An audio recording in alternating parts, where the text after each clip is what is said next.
Olá! Hoje vamos mergulhar numa história de origem humana. Bem, no mínimo, fascinante. Vem do documento 64 de um texto espiritual do século XX, o Livro de Urântia. E é uma história que cobre 1 milhão de anos, propondo uma origem para a diversidade humana que é completamente diferente da ciência que conhecemos. Por isso, vamos lá explorar esta visão tão particular. Então, como é que vamos organizar esta viagem? É simples. Primeiro, vamos recuar até aos primeiríssimos humanos. Depois, vamos ver um momento de viragem, a chegada da família Sanjik. A partir daí, seguimos as migrações que se espalharam pelo globo e, por fim, tentamos perceber a lógica do livro para o mundo ter ficado com as cores que tem. Bem, a nossa história começa muito lá atrás.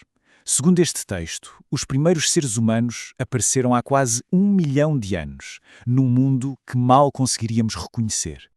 E para termos uma noção da escala de que estamos a falar, é um tempo imenso. A história, como o livro a conta, arranca com os primeiros humanos, os chamados Andonitas, a espalharem-se pelo mundo antigo. Centenas de milhares de anos depois, e após um longo período de altos e baixos, surge a raça Neandertal que, nesta narrativa, dominou o planeta durante quase 500 mil de anos. Agora, o que é que fez estes primeiros humanos evoluírem? Bem, aqui a história fica interessante. Segundo o livro, a resposta é a geografia, pura e dura. Imaginem só, presos entre o gelo que avançava a norte e vastos mares a sul, estes primeiros humanos não tiveram outra opção senão inovar e adaptar-se. O frio e a fome, de acordo com esta fonte, foram os grandes motores da invenção, em contraste com o que o texto descreve como os seus parentes mais atrasados, que teriam ficado para trás nas florestas tropicais. Mas atenção!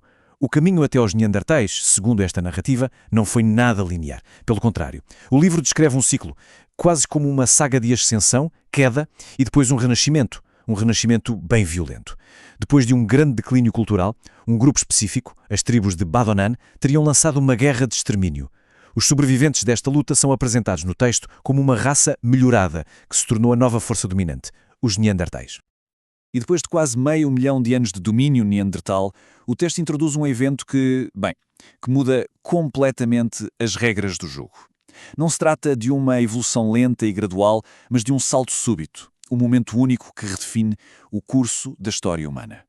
500 mil anos atrás. É esta a data que o livro aponta como o ponto de viragem. No meio das tribos Badunana, lá nos planaltos do noroeste da Índia, algo de absolutamente extraordinário terá acontecido.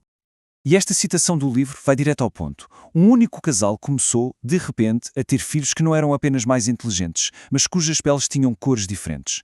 Esta família, a família Sanjik, é apresentada como a origem de todas as raças de cor que viriam a existir. Pensem nisto. De uma só família, com 19 filhos, surgem 6 grupos de cores diferentes, assim, de repente. 5 eram vermelhos, 2 laranja, 4 amarelos, 2 verdes, 4 azuis e 2 índigo. Segundo a narrativa, os descendentes de cada um destes grupos herdaram a cor do seu antepassado Sanjik, lançando as bases para toda a diversidade racial do planeta. Ok? Então temos a origem de 6 povos distintos, todos no mesmo sítio. O que vem a seguir? A grande dispersão. A história agora é sobre como estes grupos se espalharam pelo mundo e como cada raça seguiu um caminho e um destino muito diferentes. Este quadro dá-nos uma visão geral do que o texto diz sobre cada uma destas raças. E os contrastes são enormes. Vejam só, a raça vermelha, descrita como a mais inteligente, acaba por ir para a América do Norte. Já a raça azul, vista como uma combinação dos traços da vermelha e da amarela, torna-se a base dos povos europeus. Em contrapartida, o texto descreve desfechos bem mais trágicos para outras, como a laranja e a verde, que teriam sido exterminadas em conflitos. E para percebermos melhor estes caminhos tão diferentes, vamos comparar diretamente duas delas, a vermelha e a azul.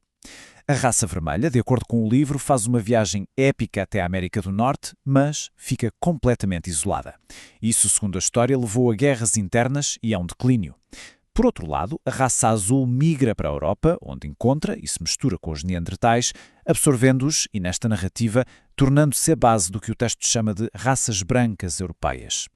E tudo isto nos leva, finalmente, à conclusão da história, à formação do mapa do mundo e, talvez mais importante, à justificação que o próprio livro dá para isto tudo ter acontecido desta maneira.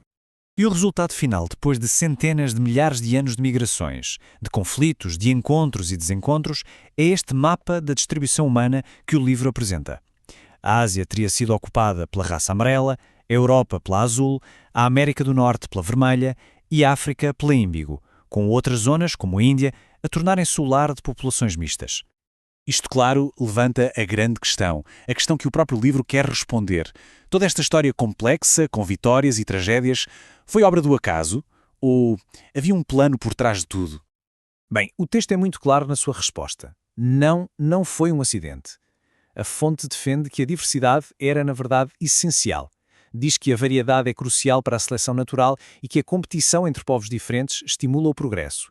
E, talvez o mais interessante, as diferenças são apresentadas como uma ferramenta para desenvolver a tolerância. A homogeneidade, segundo a fonte, só seria boa num estado espiritual muito, muito mais avançado.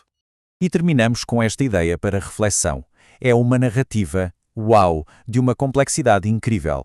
Mas no fundo, no seu âmago, está esta ideia de que toda a diversidade humana, todas as raças, vieram de uma única família. A questão é, como é que esta ideia de uma origem comum, mas seguida de uma separação que o livro diz ter sido intencional, como é que isso se molda à perspectiva sobre a diversidade humana? É uma boa pergunta para ficarmos a pensar. Fica a reflexão.